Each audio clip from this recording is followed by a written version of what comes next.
मित्रांनो, आजचा युग आहे जिथे प्रत्येक जण आपल्या करिअरचा विचार करतोय, तिथे काही स्वप्न अशी असतात जी देशासाठी आणि समाजासाठी असतात आणि कलेक्टर बनणं हे असंच एक स्वप्न आहे।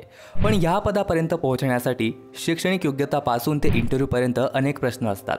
म्हणूनच आजचा हा व्हिडिओ तुमच्या सर्व प्रश्नांचा वन स्टॉप सोल्युशन व्हिडिओ बनणार आहे। चला तर मग अगदी सोप्या भाषेत आणि स्मार्ट पद्धतीने कलेक्टर बनण्याचा मार्ग जाणून घेऊया। नमस्कार मित्रांनो, माझं नाव हर्षल आणि स्वागत आहे तुम्हा सर्वांचं आपल्या बाप्पा क्लासेस चॅनलवर। जर तुम्ही या चॅनलवर नवीन असाल तर चॅनलला नक्की सबस्क्राइब करा, जेणेकरून तुम्हाला करिअर रिलेटेड असेच अवनवीन व्हिडिओ मिळत राहतील। तर सर्वात आधी आपण कलेक्टर म्हणजे नक्की काय हे जाणून घेऊया। तर कलेक्टरला आपण जिल्हा अधिकारी किंवा डिस्ट्रिक्ट मॅजिस्ट्रेट असंही म्हणतो।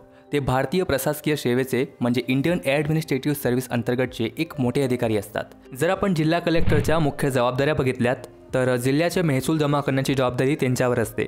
जिल्ह्यामध्ये कायदा आणि सुव्यवस्था राखणे हे सुद्धा त्यांचं मुख्य काम असतं। यासोबतच केंद्र आणि राज्य सरकारच्या विविध योजना जिल्ह्यामध्ये योग्य प्रकारे पोहोचवणे, आपत्कालीन परिस्थिती, पूर, दुष्काळ किंवा इतर नैसर्गिक आपत्त्यांमध्ये मदत कार्य करणे, शासकीय जमिनी आणि मालमत्ताचे संरक्षण करणे, अनधिकृत बांधकामावर कारवाई करणे आणि अतिक्रमण हटवणे ही देखील त्यांची जबाबदारी असते। थोडक्यात कलेक्टर हा एका जिल्ह्याचा राजा असतो। आता आपण कलेक्टर बनण्यासाठी शैक्षणिक पात्रताबद्दल जाणून घेऊया। तर मित्रांनो, कलेक्टर बनण्यासाठी सर्वात महत्त्वाची गोष्ट म्हणजे UPSCची CSE परीक्षा पास करणं। CSE परीक्षा म्हणजे सिव्हिल सर्व्हिस एक्झाम। तर ही परीक्षा देण्यासाठी तुमचं कुठल्याही शाखेतील ग्रॅज्युएशनचं शिक्षण पूर्ण झालेलं आवश्यक आहे। तुम्ही BA, BCom, BSc, इंजिनिअरिंग किंवा इतर कोणतीही डिग्री घेतलेली असेल तरी चालेल, फक्त डिग्री कुठल्याही मान्यताप्राप्त विश्वविद्यापीठाची असावी। यासोबतच जनरल कॅटेगरीसाठी एज लिमिट 21 ते 32 वर्ष असते आणि ST, SC, OBC कॅटेगरी तसंच फिजिकली हँडिकॅप असलेल्या उमेदवारांसाठी एज लिमिटमध्ये सूट पण दिली जाते। आता मित्रांनो, ही UPSC सिव्हिल सर्व्हिसेस परीक्षा 3 टप्प्यांमध्ये घेतली जाते: प्रिलिमिनरी एक्झाम, मेन्स एक्झाम आणि इंटरव्ह्यू राऊंड। प्रिलिमिनरी एक्झाम हा परीक्षेचा पहिला टप्पा आहे आणि हा फक्त पात्रता तपासण्यासाठी असतो। यात तुम्हाला फक्त पास व्हायचं असतं। यात मिळवलेले गुण तुमच्या अंतिम निकालासाठी मोजले जात नाही। यात 2 पेपर असतात। दोन्ही बहुपर्यायी म्हणजे MCQ टाईपचे पेपर असतात, जे हिंदी आणि इंग्लिशमध्ये प्रिंटेड असतात। दोन्ही पेपर एकाच दिवशी होतात आणि दोघांमध्ये नेगेटिव्ह मार्किंग पण असते, ज्यात प्रत्येक चुकीच्या उत्तरासाठी 0.33 गुण कापले जातात।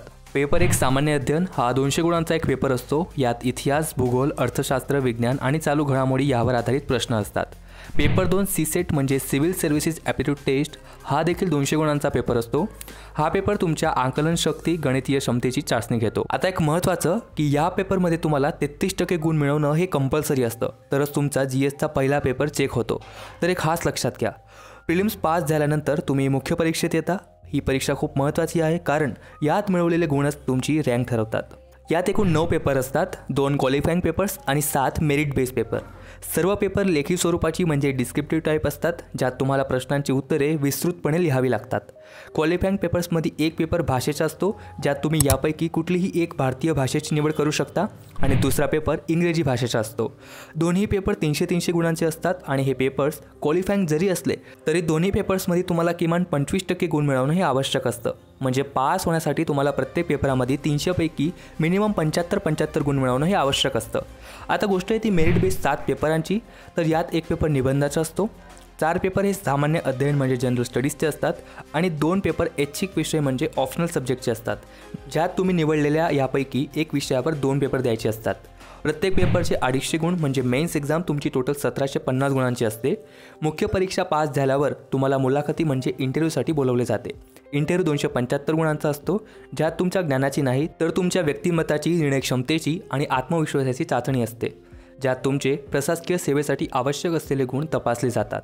आता एक महत्त्वाचं म्हणजे खूप विद्यार्थी मित्रांची कमेंट असते की UPSC मेन्स आणि इंटरव्ह्यू कुठल्या भाषेत देऊ शकता। तर मित्रांनो, मेन्समधील एक निबंधाचा पेपर, 4 GSचे पेपर आणि 2 ऑप्शनल सब्जेक्टचे पेपर तुम्ही भारतीय संविधानाच्या 8व्या परिशिष्टात समाविष्ट असलेल्या कोणत्याही 22 भाषांपैकी एका भाषेत देऊ शकता, ज्यात तुम्ही आपली मराठी भाषेत सुद्धा हे पेपर देऊ शकता। इव्हन इंटरव्ह्यूसुद्धा तुम्ही मराठी, हिंदी, इंग्रजी कुठल्याही भाषेत देऊ शकता। आता मित्रांनो, मुख्य परीक्षेचे 1750 आणि इंटरव्ह्यूचे 275 म्हणजे टोटल 2025 गुणांपैकी तुम्ही मिळवलेले गुणांवरून अंतिम निवड केली जाते। तर मित्रांनो, एक लक्षात घ्या की जेव्हा तुम्ही कलेक्टर बनतात तेव्हा तुम्ही फक्त एका खुर्चीवर बसत नाही, तुम्ही हजारो लोकांची स्वप्न, त्यांची आशा आणि त्यांच्या समस्या घेऊन बसतात। तुमच्या एका सहीने एखाद्या गावाचं भविष्य बदलू शकतं आणि एखाद्या विद्यार्थीला शिक्षणाची संधी मिळू शकते किंवा एखाद्या गरजूला न्याय मिळू शकतो. तर आय होप हा व्हिडिओ तुमच्यासाठी हेल्पफुल राहिला असेल आणि तुम्हाला तुमच्या सर्व प्रश्नांची उत्तर मिळाली असतील. तरीही मित्रांनो, तुम्हाला अजूनही काही डाऊट किंवा प्रश्न असतील तर कमेंट करून नक्की कळवा. मी त्यांचा उत्तर देण्याचा नक्की प्रयत्न करेल. पुन्हा भेटू एका नवीन व्हिडिओमध्ये. तोपर्यंत हर हर महादेव.